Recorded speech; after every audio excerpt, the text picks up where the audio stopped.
Welcome to the Wheel of Time Diaries. I'm your host, King Crusoe, but you can call me KC, and we're back for what episode? I don't remember off the top of my head. You know the number of it if you looked at the title of the video. Regardless of the episode of the entire Wheel of Time Diary series we're on right now, we are on episode 1, covering book 7 of the series, A Crown of Swords. I have officially begun anew, starting off pretty strong week, we gotta say, all things considered. This time around, for now, probably through the rest of the series, I'm not entirely alone in my reading with this. I have at least one other buddy who's going to be reading the books more or less alongside me, so that's pretty great, pretty encouraging. For this first week, this first diary regarding the 7th book, I read however many pages it was, right around 150-ish pages, like 145, I think was what it ended up being at the end of it. I spent about 7.5 hours reading for this first week and have made pretty good progress. I'm just a little bit under the quarter of the way through this book that I wanted to be for this video, but considering where the chapters and the POVs and stuff kind of start and end so far,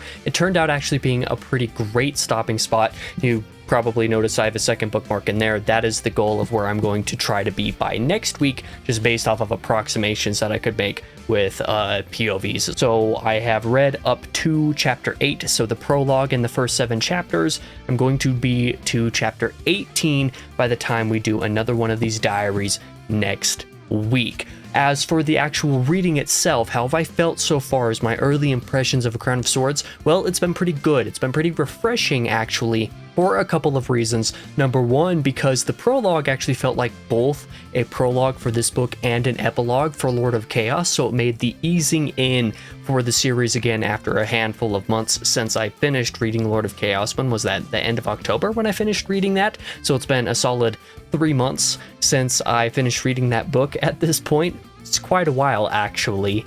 So like I said, the prologue kind of helped ease me in that way. So even though there's a little bit of weird structuring there that I probably personally would have done a little bit differently, I appreciated in a weird way the fact that it felt like both an epilogue for Lord of Chaos and a prologue for this one simultaneously. I appreciated that. And the first 7 chapters themselves have been pretty great, where Lord of Chaos was very focused on Rand's character, and we'll definitely talk a little bit more about this at the very end of this video, actually. The very beginning of this book has focused primarily on Perrin's character, which is both a good thing and a bad thing. As we all know at this point in the series, I'm not really a fan of Zareen, Perrin's wife, but the beginning of this book reminded me a lot of what I liked about the beginning, like the first 120 pages or something like that of The Dragon Reborn, which was also a lot of Perrin. And a lot of this is because you get to have Perrin's character and his particular unique sense of the world, the way that he views the world, the way he interprets the world, and sort of his abilities, his characteristics that make his viewing of the world just inherently different from anybody else in the series, or anybody else who's frequently on the page in the series. We will say, forgetting one character who appears in book 1 and not since then,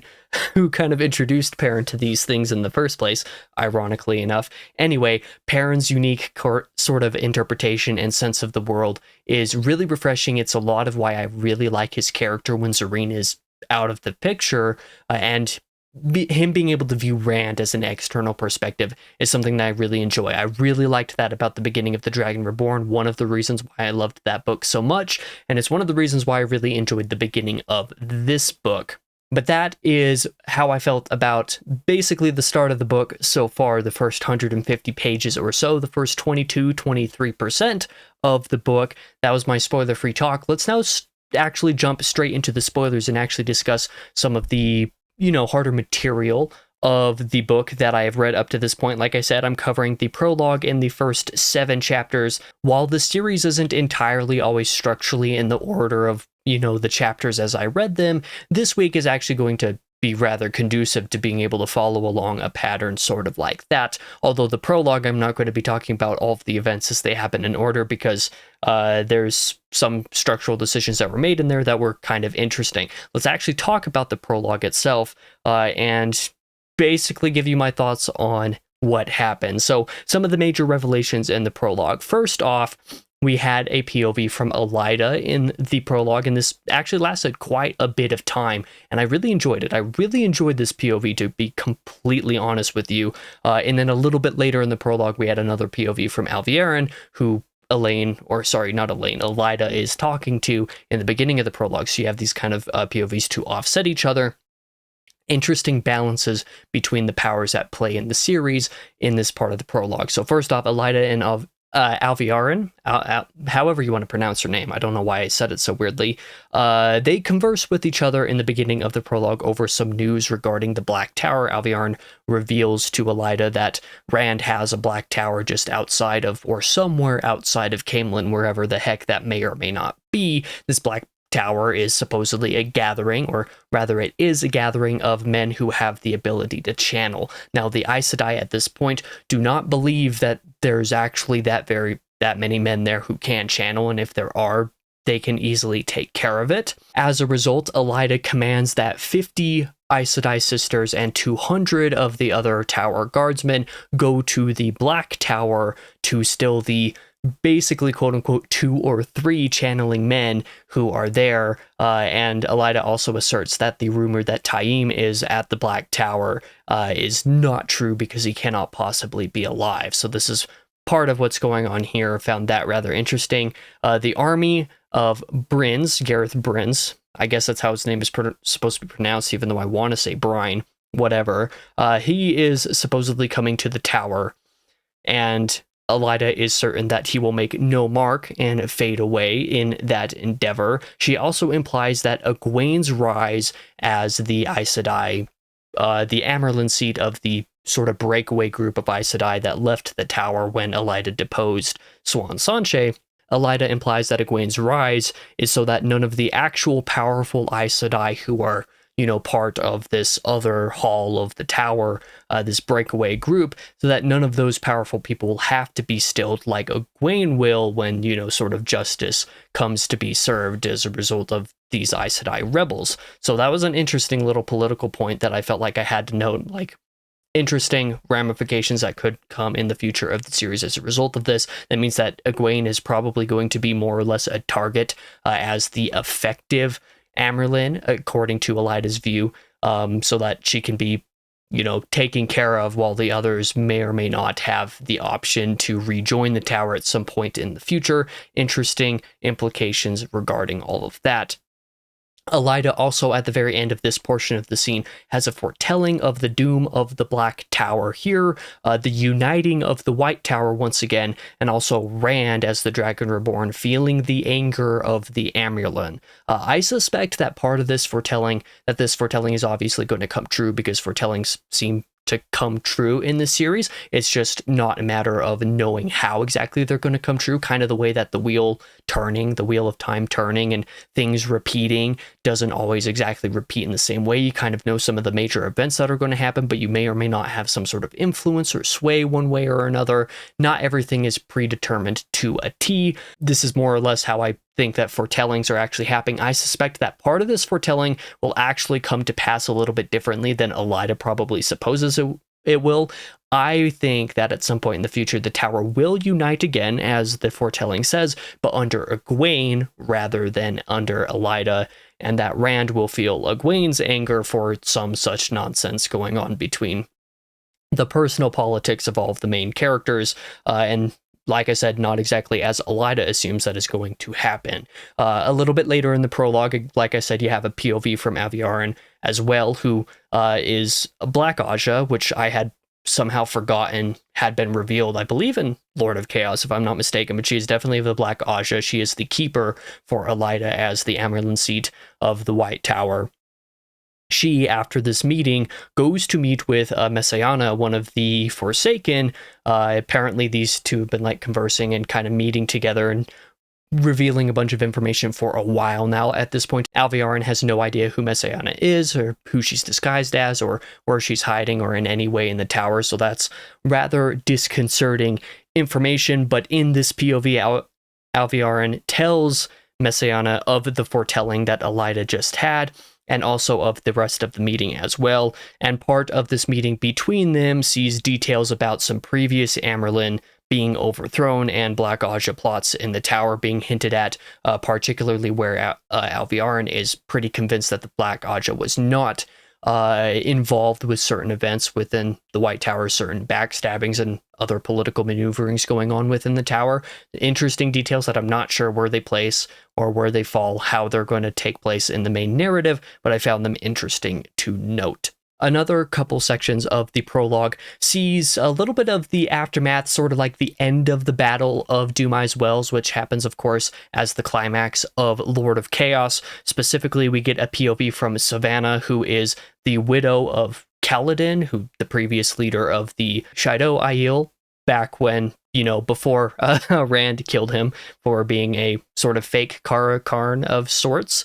Savannah hitches a plan in this part of the prologue to attack the Aes Sedai who are transporting Rand so that Savannah can capture Rand for herself. The climax of Lord of Chaos basically occurs sort of remotely through through this scene, which is why a little bit of why this feels a little bit like an epilogue to Lord of Chaos. Most of the Shaido end up fleeing at the end of the scene while Savannah continues forward anyway.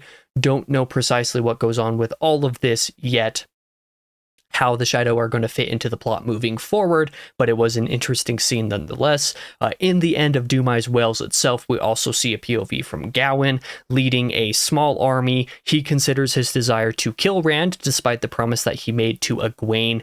Was it in Lord of Chaos when he made the promise to Egwene, or was it in Fires of Heaven? I forget off the top of my head. Made the promise that he would not harm Rand, which is, this scene also sees him berating himself basically for allowing a woman to influence his thought process, or allowing his infatuation with a woman to affect his thought process as a warrior. His troops, alongside some of the Shaido Aiel, are faced by a little bit of disaster as Aiel come to slaughter them in a sudden battle, so there's a little bit of action with these two scenes. They weren't my favorite part of the prologue for sure, but they were intriguing nonetheless. I think probably the part of the prologue that I found the most surprising, and the part that I would have really liked to see as an epilogue to Lord of Chaos actually, was a scene of Nile, so Commander Nile, or Lord Captain Commandant, whatever the title is, of the White Cloaks. Is that what they're called? White Cloaks? For some reason, I'm forgetting all the technical terms within the series because it's been so long since I've had to use any of them. Nile is murdered by the supposed spy master of his, Omerna, and Omerna is killed in turn by Valda, who is somebody else. I forget specifically what rank Valda actually falls in within this little organization here, but Valda does assume the position to take Niall's place after this little murder, after having killed Omerna. Afterwards, Balwer, who is Niall's actual spy master, is commanded to send the message that the Lord Captain Commandant, or whatever he is, has been murdered, and the message that Niall received from Omerna before being killed is lost in his blood. So this little assassination, very intriguing event. I did not see it coming at all, and I enjoyed the way that it kind of opened with him and a little bit of interaction with Morghese as well. Like I said, would have really liked to see this as an epilogue to Lord of Chaos, not least because it would have set up some political intrigue for the next book. This book, in fact, but also because one of my disappointments with the end of Lord of Chaos was that there was just nothing with Morghese after a certain point, and I would have liked to see a little bit more of her plotline continued. And I think that this, at the end of, at the end of Lord of Chaos, would have been a suitable way to do that, even though Morghese is barely within this scene itself. But even so, I enjoyed the prologue quite a bit. Not sure 100% off the top of my head whether I like it more or less than the Lord of Chaos prologue. I think I like it more because more of it actually mattered to me, whereas the Lord of Chaos prologue just kind of felt like a chapter 1, basically. It just dealt with all the major POVs and kind of what was going on, wrapping up where they're at, and that was basically it. In hindsight, it did make sense for that prologue in Lord of Chaos to be a prologue because basically none of those POVs play any major role in the story for either a long time, if basically ever, within the book. It's a very Rand-heavy book, that one is, so it made sense for that to be a prologue, but it basically could have just been a really long chapter or a series of very short chapters at the beginning of that book, whereas this one actually felt like a prologue and partially like an epilogue to the previous book. So there's a little bit of that structure there that I enjoyed. And now that we've talked about the prologue, let's talk about chapters 1 through 6, which are all a continuous string of Perrin POVs. And like I said, I found this section of the book to be really refreshing because I enjoy being able to follow Perrin's POV when Serene is out of the picture, particularly when he's observing the world and observing characters like Rand, where we get to see some of Rand's characteristics, including things like his arguments with Lews Therin in his head, being kind of telegraphed on the page in here, because we haven't really had any of Perrin's POV in this way since The Dragon Reborn, basically. And of course, Lews Therin in Rand's head wasn't really a major factor in the series at that point. So being able to see some of those nods and stuff throughout these few chapters in the book was really engaging. I really enjoyed that. But yeah, so chapter 1 starts off in the aftermath of Doom Eyes Wells as well. Sorry to repeat the word there. It made sense. There's a group of Aes Sedai being held prisoner, including 3 of them who've been stilled by the outburst of Rand escaping from the chest that he was trapped in while he was being transported, of course. There's also many Shido Aiel who have been captured and who are out and about in this camp. Perrin observes the foul mood kind of about in the camp, particularly where some of the Two Rivers folk are concerned, who more or less not so subtly suggest that they should murder the Aes Sedai who are captured, while also, ogling some of the Aiel that are out and about, which was a funny detail of the chapter. I just found it rather amusing more than anything. I enjoyed this chapter a good bit for what it was. It kind of starts off a little bit of the dismal aftermath, has a little bit more of the dismal down-to-earth tone that the series has largely not been super great at following through with. In fact, one of my starkest memories of early in the series was in The Great Hunt, where there was actually some pretty brutal imagery at 1 or 2 points in the book that the series just has never really done before. Chapter 2 in A Crown of Swords actually gets back to having a little bit of some of that down in there, which like actually really heavy, the way that Perrin observes this material, especially observing Rand externally through it. Because in chapter 2, Perrin watches Rand with Min and some of the Wise Ones in the ruins of the battlefield, the aftermath of this climactic moment, where there's crows and vultures specifically described as littering the battlefield, gorging on the deaths dealt throughout the battle. Perrin recalls sitting with Rand shortly after the battle, a little bit before this scene actually takes place. It's all done in italics, just a little bit of a recollection here, as Rand internalizes, memorizes the faces of, and recites the names of at least 151 maidens who died in this battle. The sorrow, like I said, the sort of sorrow, the down-to-earth tone, the sort of dismal's not quite the right term, but that sort of tone of the series that largely hasn't been active throughout the majority of it can really be felt in chapter 2 here. The descriptions of the war zone and of Rand, particularly within it, and Rand's sort of reaction to things, this little short recollection in italics here with Rand reciting the names. Doesn't actually recite the names, but that's part of like what is suggested to happen in that little bit of the scene. Very good. Very well done. I really enjoyed that. And like I said, is a lot of what I really enjoy about the series is not just Rand and kind of his arc so far, but being able to observe that arc from other characters like Perrin, who is one of my favorites and, who notably has a distinctly unique way of being able to see the world. Through the rest of chapter 2, we also get some decisions being made about how to move forward. The Aes Sedai prisoners are given to the guard of the Wise Ones instead of to Taim and the Black Tower, like Taim tries to influence Rand into doing. Taim is made to go back to the Black Tower with basically all of the rest of the Ashaman, the other male channelers, leaving one specifically called Dashiva with Rand to be kind of like a personal attendant, and then just a handful of other Ashaman to actually accompany Rand, even though Taim wants there to be a bigger force of these channelers there to guard and protect Rand personally. Alana, the Aes Sedai, as well, who bonded with Rand against Rand's will, we might say. I believe this was in Lord of Chaos when that scene happened. Alana is made to heal Rand now that he's spent several days basically living in agony. It's made note that, like, nobody could really understand how Rand could possibly live in this kind of pain that he's been forcing himself to live through at some of these points where he's finally relented and allowed himself to be healed. It seems like this sort of pain ritual that Rand forces himself to be in so that he can stay accountable for the actions that occur in the world on his watch or as a result of him to some degree, whether he causes them or not. very, very powerful stuff. I really enjoy that material. Perrin also, after all of this, sort of maneuvering and taking care of business has occurred, Perrin finally tells Rand personally of all of his impressions throughout the day of kind of what's going on, the way that the camp feels, the way that some of the Two Rivers folk and everybody else feels about the imprisoned Aes Sedai and all of that kind of stuff. Min is also revealed to be uncertain about any of her readings that she's been having in the aftermath of Dumai's Wells, and anybody else around her, that or simply her readings are kind of unuseful, so she doesn't really have any new information in that regard. Rand also has the Shiva, the Ashaman attendant of his, make a gateway back to Carrion so that they can all go back.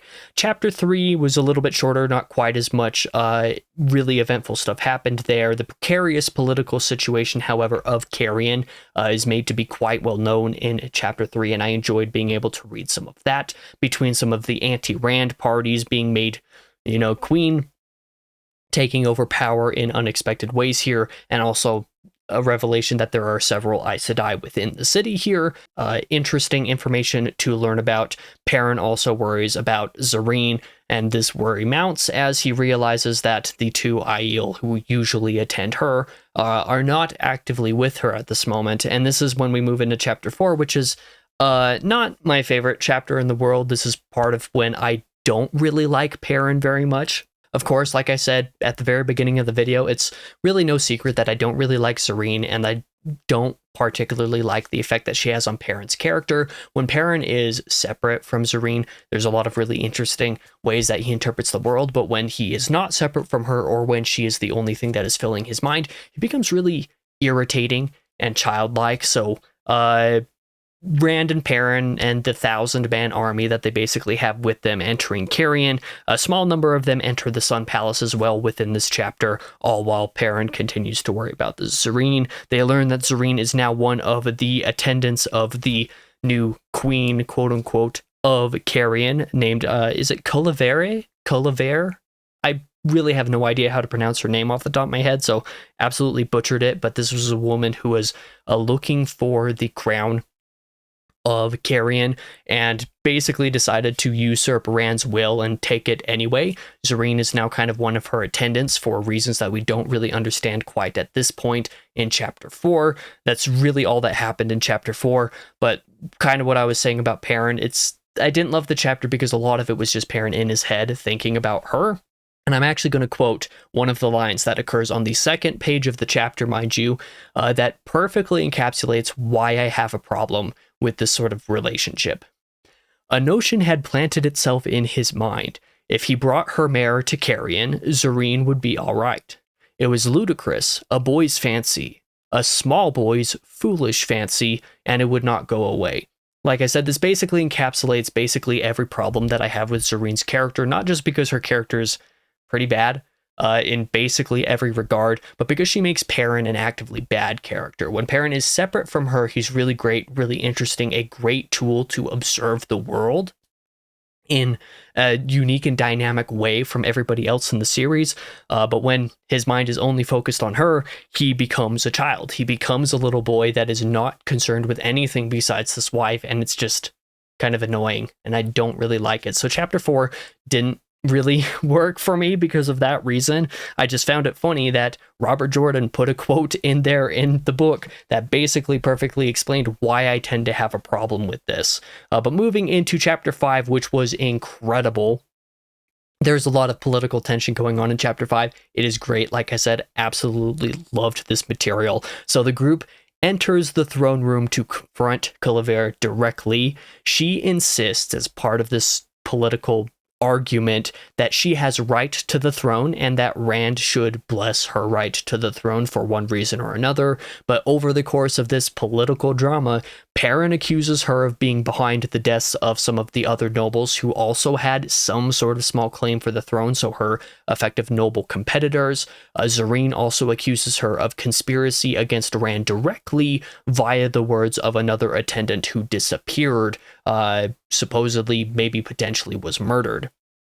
So, like, a lot of really great political tension maneuvering going on in, like, the whole first half of this chapter was just this, what I just told you, but, like, extended into a big politically dramatic moment. Really great stuff. An Aes Sedai advisor of Berylane also steps forward, confirming some of Perrin's claims. Basically, like I said, saying that Colliver was behind some of the murders of her competitors.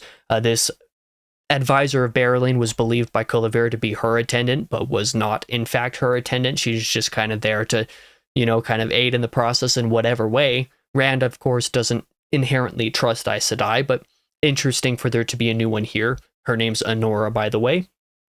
Rand takes Colliver's lands, and instead of sentencing her to death like Dobrain insists that he do, he exiles her instead to the smallest one of the pieces of farmland that she previously owned, and says that she basically has to stay there for the rest of her life, and that's his form of exile. And I actually found this a really interesting thing to note here, and we'll discuss this a little bit later when I talk about Chapter 7.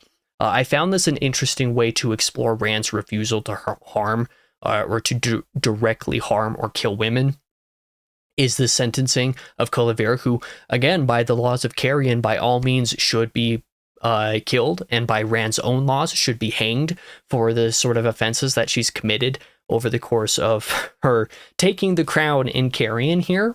But Rand refuses to kill her and instead exiles her. It's a very interesting way for Perrin, as the POV character of this chapter, to observe that further, instead of being in Rand's mind where he just once again says, I can't harm her, I can't kill her, she's a woman, I can't do this, because that's kind of thing has been played out over some of the previous books up to this point. So I found this like an interesting way to incorporate that element, but do it so indirectly as to be kind of hardly noticeable in that way. I enjoyed that aspect. Again, Perrin is a really great tool to observe Rand, and I really enjoyed that material. Chapter 6 is my least favorite chapter of the book so far, however, because it is Perrin reuniting officially with Zareen here. Zareen explains how she came to be an attendant of Colliver's, which is some interesting information here, but nothing that I found too horribly useful or relevant, really, all things considered. She gets jealous about Berylane again, which is one of these plot points that I find just really stupid, really silly at best. Rand barges in on them having an argument, a really bad argument. Thank you, Rand, for saving us from the argument. Rand barges in and asks if Perrin will lead the army for Ilion, which Perrin refuses to do, so kind of being obstinate in this way that Perrin does not believe that he is a very good leader and so does not want to lead an army. He also believes that he needs to be like close and near to Rand personally, so like that's a pretty good justification. I wish Perrin would have some more confidence in himself, however. He's very clearly charismatic enough, because people really seem to love him. All the Two Rivers folk really love him, so I both understand and don't understand why he refused to this position to lead the army for Rand, but, it was good as what it was. The rest of Chapter 6 does not matter, because it was just a stupid, pointless argument between Perrin and Zareen that would have been better left not written. Chapter 7, however, is when we shift out of Perrin's POV and into Rand's POV for the first time in this book so far, and is one singular chapter in this POV. All the next 10 chapters that I'm going to be reading this weekend aren't from Rand's POV personally. They're from various of the girls' POVs in other parts of the world. So it's interesting to have this shift to just the one chapter from Rand's POV, because, Perrin isn't directly privy or party to what's being revealed in this chapter. So it makes sense to go back to Rand's POV directly. Within the chapter itself, Rand resides in the void for the first half of it or something like that, arguing with Lews Therin, which is getting a little bit old. We'll talk about that here in a second. And the rest of the chapter sees Rand and a small escort take him under disguise effectively to Caemlyn through a gateway, where he meets Bashir and Bael. Bael being one of the clan chiefs of the Aiel, and Bashir being Zareen's father, actually, but also an effective political figure in and of himself. These two people are more or less seem to be kind of like regents of Caemlyn, of Caemlyn, so therefore Andor for the moment, while they wait for Elaine to arrive. Rand is informed that Elaine has not yet arrived in Caemlyn, rumor putting them somewhere in Murundi or maybe Altara, which is funny because they're at the very bottom of Altara and Ebu Dar right now, so Rand is in for a rude awakening when that happens. But I enjoyed the chapter in the Revelations as far as that was concerned. But I also had a slight, I noticed something while reading chapter 7 that I didn't particularly enjoy. Like I said, starting to get a little bit exhausted of the Rand versus Lews Therin internal argument stuff going on in the series at this point. Not to an insane degree, but I could see myself getting really annoyed by this pretty quickly if this continues to be a major part of all of Rand's POV chapters for, the foreseeable future. Because book 5 was when Lews Therin kind of coming out, being a kind of major part of Rand's personality within the series, started to take place more officially, more forefront in the Fires of Heaven, if I'm not mistaken, and then was taken to the extreme degree in Lord of Chaos. And I really enjoyed the way that it was introduced and really kind of started to be utilized in Fires of Heaven. And the first third of Lord of Chaos utilizes this very effectively as well. However, as Lord of Chaos continued to go on, and especially as you got into the last act of the book when Rand was captured and stuck in a chest, it kind of started to get a little bit repetitive. You have these two characters arguing with each other, but also not really arguing. Rand just kind of yelling and screaming at, Lews Therin in his head to shut up, and Lews Therin just being made to ramble about random stuff all of the time. I feel like it's become a little bit too much of a crutch within Rand's characterization at this point, because nothing new or interesting has really been done with it for the last very many of Rand's POV chapters in the series. Like I said, it was handled very well early in Lord of Chaos. By the time you started to get to the end of the book, it's just okay, is something ever going to come of this? So I feel like I'm kind of worried about this particular aspect as we move forward, because I feel like I'm going to get exhausted of it if there isn't really any interesting dynamics added to it, or if there isn't any resolution for it here in the near future. Like I said, it's going to get pretty exhausting if not, because it feels like it's the same thing over and over again. Within just this one chapter, chapter 7 by itself, this one single chapter that was less than 20 pages of Rand's POV, it felt like it went over this kind of aspect of Rand's personality so often that it felt like it could have been 3 or 4 chapters. And I think it's just a little bit played out. Like I said, I feel like it's kind of a crutch for Rand's personality at this point. So I would like to see some development there, because otherwise I'm just going to get tired of it. Kind of the way that I'll relate this to something that I mentioned, being able to observe from Perrin's POV Rand's sort of refusal to directly harm or kill women there in chapter 5, the way that he handled Cullivere, or Cullivere, whatever her name is, I don't really care, especially since she's probably going to be a non-factor of the series from this point moving forward. Being able to observe that way was interesting, not least because having that sort of reference, that sort of inclusion being made from Rand's POV started to get old back in The Shadow Rising, for example. I can recall it being an interesting aspect of Rand's character that I found rather annoying, but it made sense for the character back in The Great Hunt, when Rand discovered that Celine, was that the name of the character? I forget off the top of my head, who was actually one of the Forsaken, and basically refused to do anything about it, refused to confront her so that he could kill her for being Forsaken in that book or in Dragon Reborn or anything. And this was kind of a point that he made in his head as a POV multiple times in The Great Hunt especially, and particularly in The Shadow Rising. This was made a forefront focus. In fact, in just the first couple chapters of that book, he has an opportunity directly to kill her, because, she's a Forsaken in his bedchamber there at the very beginning of the book, and he refuses to do so, again, because she's a woman, even though she's Forsaken. You should probably kill this Forsaken, right? That only makes sense. At some point, you have to, get over that and just do it.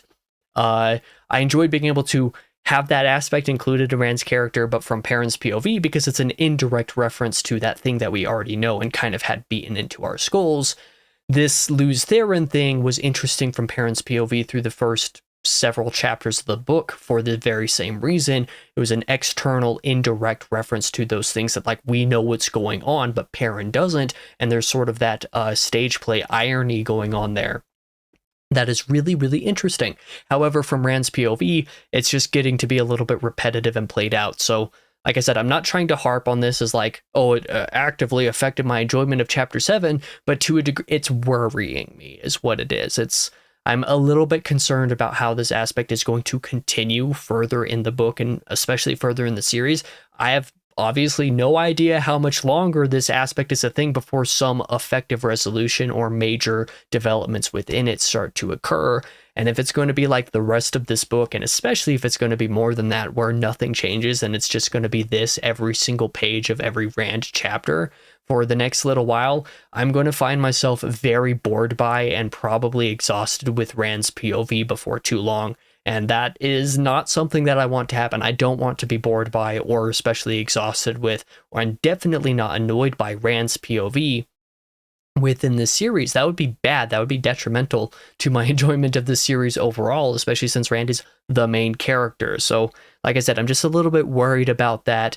Maybe I'm harping on this point, or maybe I'm, talking about this point a little bit too much, but I just have to say, like, I'm not trying to be too overtly critical. I'm just worried about it, and I hope that it's not going to continue to just do the same thing for a while, because I could see my enjoyment going down a little bit as we continue on if this is just going to be the same repetitive thing, kind of the same way that the Perrin and Zareen relationship is just exhausting and annoying me at this point, because it's just the same thing and it's stupid and doesn't really need to be this way. I don't want to see more aspects of the series become this as a result of Robert Jordan's frankly kind of repetitive prose style. His repetitive prose style is useful for the series when it comes to taking so much time in between the books, kind of the way that I have been doing.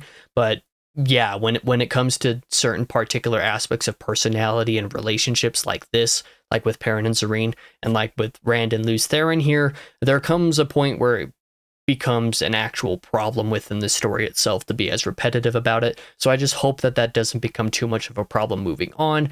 But yeah, I'm going to go ahead and end the diary there. That was the first 7 chapters plus the prologue of A Crown of Swords. Like I said, I'm going to try to get up to chapter 18 of the book for the next diary. I'm looking forward to reading some more. It seems like about half of my reading for the next week is going to be Egwene's POV, and the next half after that is going to be stuff relating to Elaine and Nynaeve and Matt down in Ebu Dar. So I'm interested to follow both of those plot lines, not least because I'm really interested in seeing sort of the political stuff that's probably going to happen with Egwene's POV moving forward. And even though the Bowl of the Winds plot line that happens in Ebu Dar is kind of clowned on, it's one of the more clowned on plot lines of the series, still kind of interested to see what happens in the plot line in the first place, because I found the setup of that in the last act, the last third of Lord of Chaos, to be pretty good, even though I didn't think the last third of a book was a good place to start that plot line. I felt like what was developed there at the end of that book was good, and I am interested in seeing what actually happens there in this book, especially since by the time we get there, I'll be right about halfway through the book, and that means I'll have made some pretty good progress. Thank you to Alistair, who's joining along, reading alongside me for this book, and most likely for the rest of the series as well. It'll really help to push me through having a buddy read for this and actually discuss things as I kind of read them. I recently left a community where I previously was discussing these chapters, these books, but even then, a couple of those books, I kind of stopped posting my thoughts on them anyway, because some of those threads just got to be a little bit unruly and were often off topic. And my posts were never really acknowledged anyway. Not to say that I need them to be acknowledged, but it's like, why am I bothering to write my thoughts and put thought into posting my thoughts on any of these books when, like, I post them and it's just a continued argument that's happened 15,000 times before, and nobody acknowledges the post because they're too busy having the same argument that's happened before. It just got to be annoying.